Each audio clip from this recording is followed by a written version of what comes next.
Hello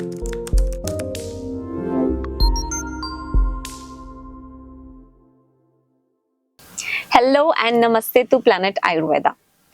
जैसे कि हमने पिछली 2 वीडियोस में प्रेगनेंसी केयर की बात की कि first 3 months and the second 3 months of pregnancy care, इसी क्रम को आगे बढ़ाते हुए आज हम बात करेंगे लास्ट 3 मंथ्स की, जो कि बहुत ही स्पेशल, बहुत ही क्रूशियल और बहुत ही हेल्दी होने वाले हैं अगर आप प्लैनेट आयुर्वेदा के एक्सपर्ट्स द्वारा दी गई गाइडेंस को फॉलो करेंगे।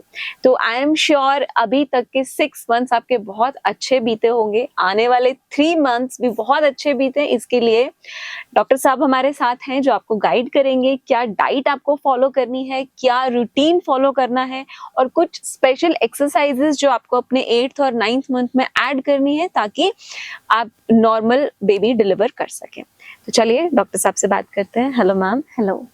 सो मैम, जैसे आपने पिछले 2 वीडियो में हमारे ऑडियंस को गाइड किया कि किस तरह से उनको अपना रूटीन शेड्यूल सेटअप करना चाहिए, उसी तरह से मैं जानना चाहूंगी कि लास्ट 3 मंथ्स जिसमें मुझे लगता है बहुत मिक्स्ड फीलिंग्स होती हैं, नर्वसनेस भी होती है, एक्साइटमेंट भी होती है, क्योंकि टाइम बहुत ही पास है।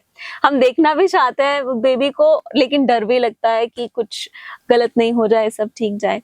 तो सब ठीक जाने के लिए क्या क्या डाइट उनको फॉलो करनी चाहिए और अपना रूटीन कैसे सेटअप करना चाहिए, प्लीज बताइए। सो अगर हम 3rd ट्राइमेस्टर की बात करें तो 3rd ट्राइमेस्टर जो है वो बहुत ही मिक्स्ड फीलिंग्स के साथ आता है, बिकॉज आप बहुत ही नर्वस होते हो कि एक सबसे बड़ा क्वेश्चन जो रहता है कि नॉर्मल और सिजेरियन बिल्कुल क्या होने वाला है, यू डोंट नो। एंड इस टाइम पे स्ट्रेस भी जो है वो थोड़ा बढ़ जाता है एंड आपकी बॉडी में और भी ज्यादा, जैसे बैक पेन बहुत ही प्रोमिनेंट हो जाती है, बिकॉज उस टाइम पे क्या होता है कि बेबी अपने फुल ग्रोथ में आने वाला होता है यूजुअली, एंड प्रेगनेंसी का एंड है, तो बैक पेन बहुत ही कॉमन रहता है। तो उस टाइम पे आप क्या कर सकते हो कि जब भी कहीं बैठो और सब जो है वो आप कंफर्टेबली बैठिए, एंड उसके अलावा जो है आप क्या कर सकते हैं कि आप कंफर्टेबल शूज वेयर करिए ताकि आपकी लेग्स में पेन, बिकॉज ये और ज्यादा, जैसे हमने लास्ट वीडियो में बात किया था कि थोड़ा सुपरफिशियल वेन्स प्रोमिनेंट हो जाती हैं, ब्लड सप्लाई नहीं होता। तो 2nd ट्राइमेस्टर में वो इतना नहीं रहता, लेकिन 3rd ट्राइमेस्टर में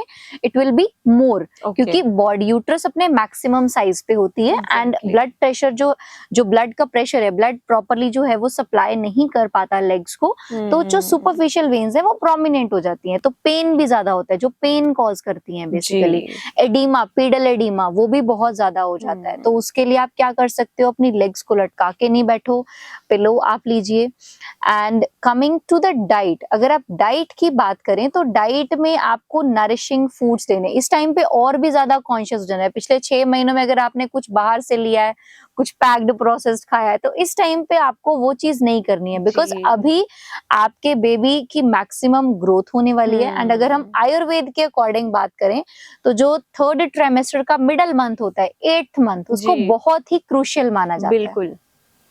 तो आयुर्वेद में बताया गया है कि 8th मंथ में डिलीवरी जो है वो पॉसिबल नहीं होती। आई थिंक मॉडर्न साइंस भी यही बोलती है, और वो कॉम्प्लिकेटेड होती है। रीजन बिहाइंड दिस इज कि बॉडी में और जो बच्चे में और मदर में जो इम्यूनिटी होती है वो स्टेबल नहीं होती, कि वो कभी तो बच्चे में होगी, कभी तो मदर में होगी, तो वो प्रॉपर नहीं होता है। तो इसलिए जो है वो 8th मंथ को बहुत ही क्रूशियल कहा जाता है। तो इस टाइम पे आप अपनी एक्टिविटीज का, अपनी बॉडी का फुल केयर कीजिए, and I would suggest you कि इस टाइम पे आप प्रॉपर रेस्ट करें। एंड जो ज्यादा फिजिकल एक्टिविटी है, ओवर एक्सर्शन, अगर आप लास्ट ट्राइमेस्टर्स में कुछ ऐसी एक्टिविटीज आप कर भी रहे हो कि हाँ ठीक है, इट्स ओके, अभी इतना टाइम नहीं है, तो उस टाइम पे लास्ट ट्राइमेस्टर में आप बहुत ही ज्यादा कॉन्शियस रहें, है ना। एंड उसके लिए आपको करना क्या है, basically easily digestible foods, constipation का ध्यान रखना है, बिकॉज कॉन्स्टिपेशन इज मोर, वो एक्टिव हो जाएगा इस टाइम पे।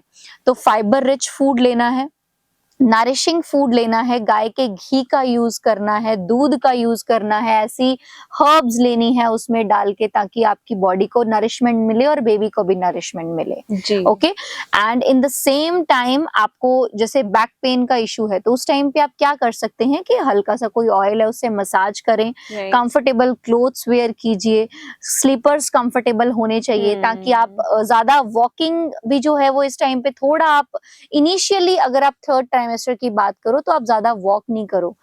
और अगर हम 9 मंथ की बात करें, 9th मंथ में, तो आप थोड़ा सा फिजिकल जैसे स्क्वाट्स बोला जी। जाता है, वो आप कर सकते हैं, जी। ताकि जो आपका सर्विक्स है वो प्रॉपरली ओपन हो। राइट। सर्विक्स की ओपनिंग अच्छी होगी तभी बेबी जो है वो आप नॉर्मली डिलीवर कर पाओगे। तो घबराना नहीं है।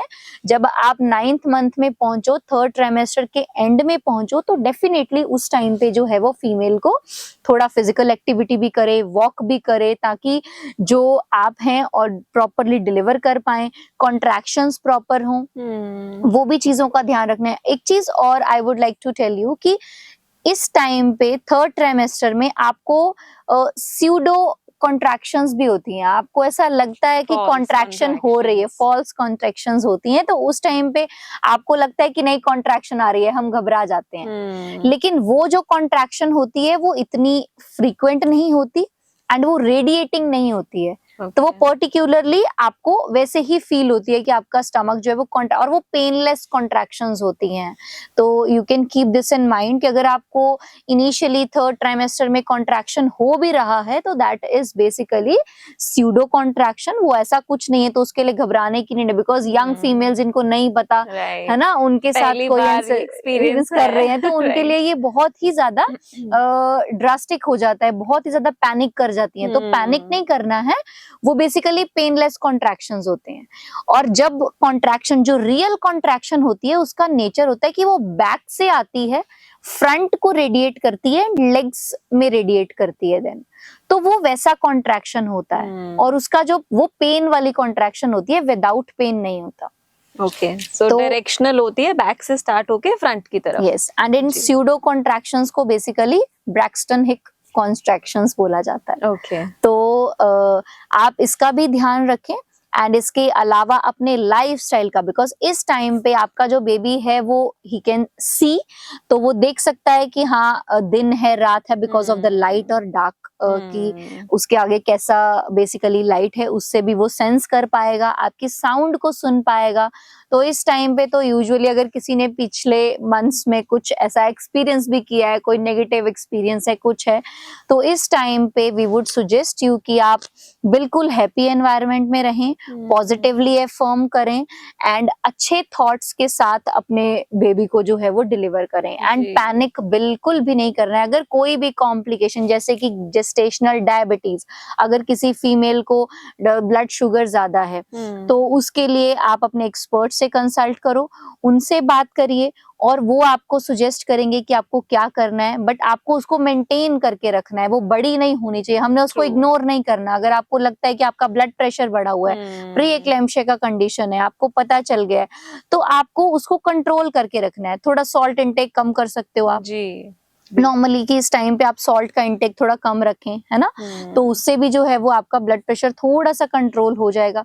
बाकी ये सब चीजें जो आपको हो रही हैं, that is because of the hormonal changes. And इस टाइम पे जैसे कि हमने बात की कि ये पैनिक सिचुएशन वाला पीरियड होता है, जैसे ही 9 मंथ आता है तो फीमेल के माइंड में बहुत सारे थॉट्स, नेगेटिव थॉट्स भी आते हैं। तो उस केस में the most important thing which Ayurveda recommend is to keep your mind calm with pranayama. तो आप प्राणायाम करिए, डीप ब्रीदिंग करो नॉर्मली, बाकी कुछ भी आपको स्पेसिफिकली करने की जरूरत नहीं है। और जब आप 9th मंथ में पहुंच जाते हैं तो उस टाइम पे यू हैव टू सेंस कि आपको कॉन्ट्रैक्शन कब आ रही है, ज्यादा केयरफुल होना है एंड आपको ये चीज का भी ध्यान रखना है कि कोई ब्लीडिंग वगैरह तो नहीं है। And I would like to add one thing, bleeding at any trimester of pregnancy is not good. तो अगर आपको कभी भी कोई स्पॉटिंग होती है, ब्लीडिंग हो रही है, तो वो बिल्कुल भी रिकमेंडेड और बिल्कुल भी सुजेस्टेबल नहीं है कि हाँ ये बिल्कुल करेक्ट है और ऐसा कुछ नहीं है, कम अमाउंट में हो सकता है, वैसा कुछ नहीं। Immediately you should visit your expert. तो उसके लिए आप उनसे मिलें और उनसे बात भी करें ताकि दे कैन गाइड यू कि वो किस वजह से, बिकॉज उसके बहुत सारे रीजंस हो सकते हैं। प्लेसेंटा लो लाइंग है, प्रॉपरली अटैच नहीं हुआ बेबी, उस वजह से भी होता है। तो 9 मंथ तक आते आते एक चीज और होती है कि आप आपका जो बेबी का हेड है वो डिसेंड कर जाता है नीचे, तो आप बेसिकली थोड़ा लाइट फील करने लग जाते हो उस टाइम पे, है ना। तो उस सिचुएशन में भी आपको पैनिक नहीं करना है, इट्स ओके, वो नेचुरल प्रोसेस है कि आपका बेबी का head, because your body has to prepare for the delivery. तो उसके लिए आपकी पेल्विस जो है वो उसको वाइड करने के लिए, आपका जो बेसिकली सर्विक्स है उसका माउथ ओपन करने के लिए, जो 9th मंथ में क्या होता है आपके बेबी का जो हेड है वो डिसेंड हो जाता है डाउनवर्ड्स, तो आपको वैसा फील होता है, लाइट फीलिंग होती है आपको। तो एक्चुअली वो बेसिकली वेट शिफ्ट हो गया। Right. एंड यूजुअली आपकी बॉडी जो है वो सेकंड और थर्ड ट्राइमेस्टर में वेट भी गेन करती है, approximate 10 kg of weight during whole pregnancy gain होता है अगर सेकंड ट्राइमेस्टर में स्टार्ट होता है, and in 1 month 2 to 2.5 kg weight आपकी बॉडी जो है वो गेन करती है, तो that's barely normal, no need to worry about it. Stretch marks भी आपको ज्यादा प्रोमिनेंटली दिखेंगे बिकॉज लास्ट ट्राइमेस्टर है, तो उसके लिए जैसे कि हमने लास्ट वीडियो में आपको रेमेडीज बताए थे वो भी आप इंक्लूड कर सकते हैं। जी जी। सो बेसिकली इग्नोर नहीं करना है किसी भी कंडीशन को, चाहे वो डायबिटीज हो, चाहे वो ब्लड प्रेशर हो, चाहे वो ब्लीडिंग हो, क्योंकि ये अगर कंडीशंस हैं मैनेज नहीं हुई तो एट द एंड ये कॉम्प्लिकेशंस क्रिएट कर सकती हैं, और आपको डेफिनेटली अगर आप चाहते हैं कि नॉर्मल डिलीवरी हो तो please consult your doctor if you have any such conditions, and we are available for online and offline consultation. And ma'am मैं एक बात और जानना चाहूंगी आपसे कि क्यों इतना ज्यादा हम एम्फेसाइज करते हैं नॉर्मल डिलीवरी को, व्हाई नॉट सी सेक्शन, क्या डिफरेंस है और क्या क्या कमियां रह जाती हैं अगर सी सेक्शन हो, बेबी में भी और मदर में भी? देखिए जो नॉर्मल वेजाइनल डिलीवरी है वो एक नॉर्मल प्रोसेस है जी, उसमें basically complications normal vaginal delivery में भी हो सकते हैं, सिजेरियन में भी हो सकते हैं, लेकिन उसको प्रॉपर तरीके से एक्टिवेट, बिकॉज एक नेचुरल प्रोसेस है। अगर आप सिजेरियन करवाएंगे तो उसमें आपको फर्स्ट आपके एब्डोमिनल मसल्स पे कट लगेगा, है ना, तो आपकी बॉडी वो आपके स्टमक से जो है वो बेबी को बाहर निकालेंगे, पेट पे कट लगा के बेसिकली उसको बाहर निकालते हैं, राइट।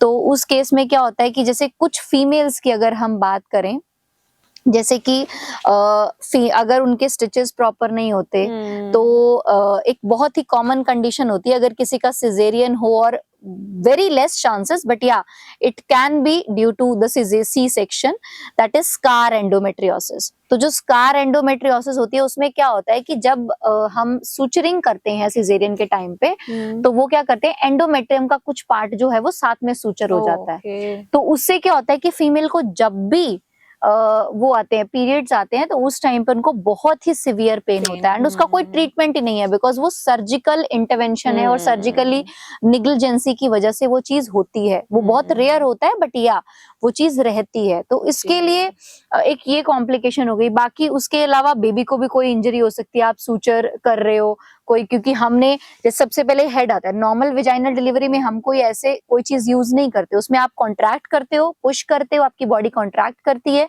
यूट्राइन कॉन्ट्रैक्शन से आप पुश करते हैं तो बेबी बाहर आ जाता है जी, और आपको उसको लेना है, पकड़ना है। बट सिजेरियन में कोई इस इंजरी की वजह से चांसेस आर रेयर बट या स्टिल कोई निडल प्रिक हो गया, कुछ वैसे लग गया बेबी को, तो उस वजह से भी कुछ कॉम्प्लिकेशंस रहती हैं, एंड सिजेरियन के टाइम पे बेसिकली एनेस्थीसिया का प्रयोग किया जाता है यूजुअली, तो वो बैक में स्पाइनल लगता है। तो बहुत सारी females, I think 70 to 80% females जिनका सिजेरियन हुआ होगा उनको बड़ी एक कॉमन कंप्लेंट होती है बैक पेन की जी, तो बैक पेन उनको बहुत कॉमन रहता है, तो उस वजह से बेसिकली वो भी एक कारण है कि सिजेरियन प्रेफरेबल नहीं है ना। तो नॉर्मल वेजाइनल डिलीवरी में ऐसा कुछ नहीं होता है, तो उसमें आपको नॉर्मली डिलीवर करना है, पुश करना है ना, कोई ऐसा कोई इंसिजन नहीं, कुछ नहीं है, ठीक है। एक छोटा सा प्रोसीजर होता है नॉर्मल वेजाइनल डिलीवरी में, जिनकी सर्विक्स का साइज प्रॉपर ओपन नहीं है, वेजाइना का साइज प्रॉपर नहीं है, बेबी नहीं है, तो एपिजियोटमी की जाती है, ठीक है। तो वो सिर्फ जे शेप्ड कट लगाया जाता है कि थोड़ा स्पेस इंक्रीज किया जाए ताकि आप प्रॉपरली जो है वो बेबी को डिलीवर कर सको, दैट्स इट।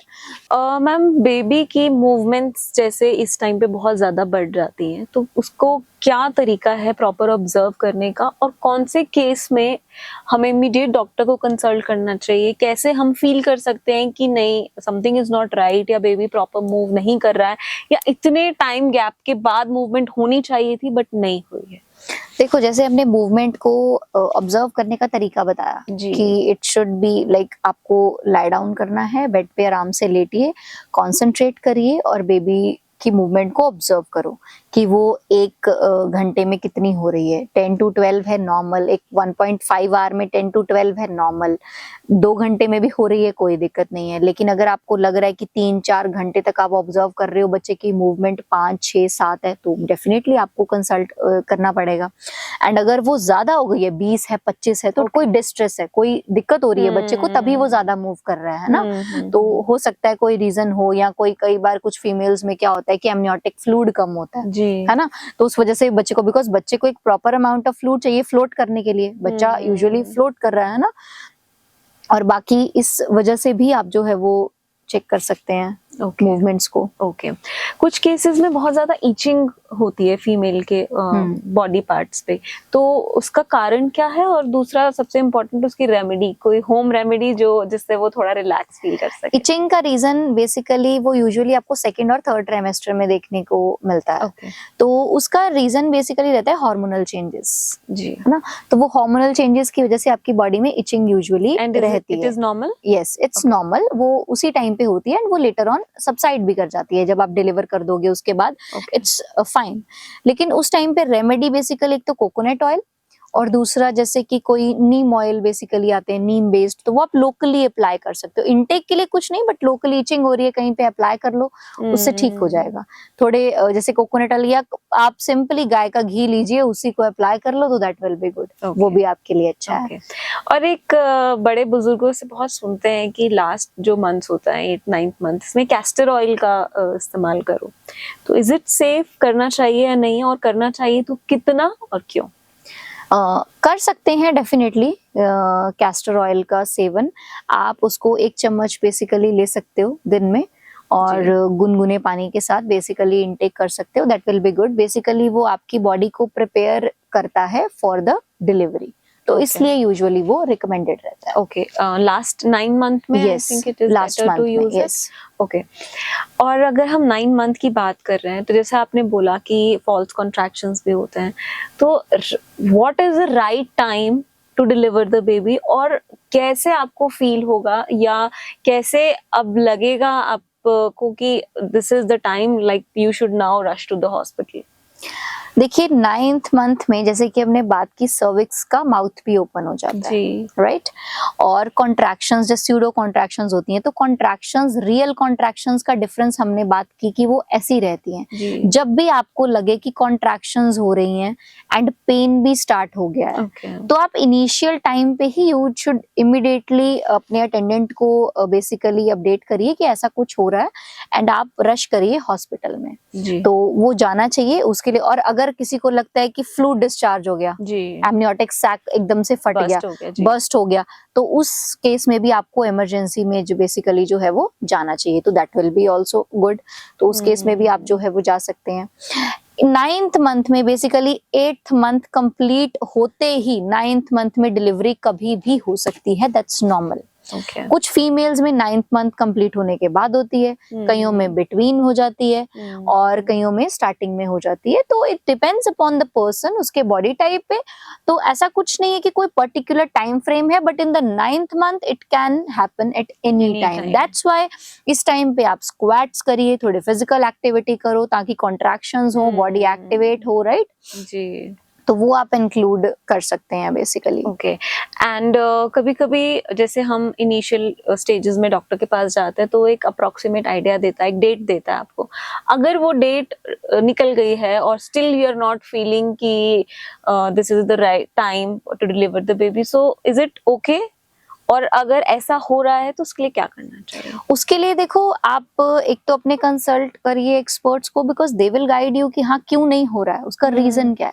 कोई कॉम्प्लिकेशन तो नहीं, हमने इतने सारे कॉम्प्लिकेशंस का बात किया अपने तीनों सीरीज में कि ये कॉम्प्लिकेशंस इस ट्राइमेस्टर में होती हैं। अगर किसी को प्री एक्लेम्पशिया है, जेस्टेशनल डायबिटीज है, या और भी बहुत सारे कॉम्प्लिकेशंस है, वो सब हैं, तो डेफिनेटली हो सकता है कि थोड़ा डिलीवरी, जो एस्टिमेटेड डेट है डिलीवरी की, वो अफेक्ट हो। Because estimated date of delivery is the first day of last menstruation to 9 months plus minus 7 days. तो ऐसे काउंट की जाती है EDOD। इसकी इस टाइम पे बेसिकली यूजुअली अगर आप बात करो तो 99% फीमेल्स की डिलीवरी हो जाती है, लेकिन 1% अगर कोई रह जाए तो उस टाइम पे आप इमीडिएटली किसी रश करिए हॉस्पिटल में। एंड डेफिनेटली वो आजकल कॉन्ट्रैक्शंस इंड्यूस करने के लिए भी आर्टिफिशियल पेन्स दिया जाता है, तो वो भी आप करवा सकते हो, बिकॉज ज्यादा डिले करेंगे तो that will create a problem. Okay, कुछ ऐसे स्पेशल सप्लीमेंट्स जो लास्ट 3 मंथ्स में आप रेकमेंड करना चाहें? सप्लीमेंट्स में शतावरी कैप्सूल्स यू कैन इंक्लूड, जैसे कि हमने बात की, और इसके अलावा जो है वो आप कैल्शियम सप्लीमेंट्स लीजिए, आयरन सप्लीमेंट्स लीजिए, है ना, ताकि आपके बेबी को कोई डेफिशिएंसी ना हो, प्रॉब्लम ना हो, तो ये आप इंक्लूड कर सकते हैं। और फर्स्ट 3 मंथ्स में जैसे हमने बात की थी, तो उसमें बेसिकली सप्लीमेंट्स की अगर हम बात करें भी बताएं, बिकॉज हमने उसमें उस बारे में बात सप्लीमेंट्स का बात नहीं किया, तो आप फॉलिक एसिड ले सकते हो। बाकी फ्रूट्स, वेजिटेबल्स, सीजनल जो भी हैं वो आपके लिए सप्लीमेंट ही है, तो don't go for the packets, you just have to take your diet और follow the lifestyle, that's it. This is about the कि आपको क्या सप्लीमेंट जो है वो लेना है। Right, and one last question, delivery preparation के लिए कुछ स्पेशल टिप जो लास्ट डेज होंगे डिलीवरी के, उसके लिए कुछ खास आप एडवाइस करना चाहें या कुछ टिप्स देना चाहें तो? उसके लिए मैं यही एडवाइस करूंगी कि आप एक तो थोड़ा मॉपिंग वगैरह भी स्टार्ट करें, ताकि आपकी सर्विक्स का जो माउथ है वो ओपन हो, एंड लेफ्ट साइड हमेशा सोइए और कंफर्टेबल रहिए, पैनिक नहीं करिए, स्ट्रेस नहीं लीजिए। Definitely what will happen that will be good. जब आप इन सब चीजों का ध्यान रखोगे तो definitely it will lead to normal vaginal delivery. And also जो वुड बी फादर्स हैं, they have to take special care of their wifes, because बहुत बड़ी रिस्पॉन्सिबिलिटी है उनके ऊपर, बहुत सारा स्ट्रेस है, बहुत सारी मिक्स्ड फीलिंग्स चल रही है। So try to understand them, उनको हेल्प कीजिए, उनको कंफर्ट कीजिए, ताकि ultimately they can lead to normal delivery and a healthy baby with a healthy mother. So that is all for this series, but don't worry, after delivery कैसे mother और baby की care करनी है, इसको लेकर भी हम बहुत जल्दी आएंगे। but तब तक के लिए अगर delivery को लेकर आपके मन में कोई शंका है, कोई डाउट है या कोई questions है, तो आप comment करके हमसे पूछ सकते हैं, हम आपके सवाल का जवाब देने की पूरी कोशिश करेंगे। So have a happy pregnancy, enjoy these days, stay healthy, stay fit, all the very best। आज के लिए इतना ही, जल्दी मिलेंगे, तब तक के लिए दीजिए इजाजत, नमस्कार। Getting the benefits of natural Ayurvedic treatment is so easy now. No worries about traveling and lodging expenses. No need to delay your traveling plan to India or any other country for doctor's appointment due to other work commitments. No stress of embassy and other legal permissions. Save your time and money. Avail online good, effective Ayurvedic consultation from top Ayurveda experts at www.planetayurveda.com. Your best friend for a healthier, happier and wealthier life. Experienced team of Ayurveda doctors with effective skills to help you follow Ayurvedic principles of healthy living. Private, personalized and online mode of consultation in the comfort of your home. Exclusive Ayurvedic clinics, centers, branches and outlets worldwide. Worldwide home delivery of pure natural herbal supplements available. Book video consultation now with MD Ayurveda experts. Call or drop a WhatsApp message on any of the helpline numbers on your screens. Fatty liver, liver cirrhosis, ulcerative colitis, ITP, chronic kidney, skin, lung diseases, neck, back, knee pains, arthritis, psoriasis, migraine, gynae problems, diabetes, belly fat, scleroderma, various types of cancers or any problem. Only one solution, www.planetayurveda.com. Not just this, adopt and follow natural Ayurveda and spread it with people around you for a healthier and disease-free planet. For franchisee, visit now www.planetayurveda.com.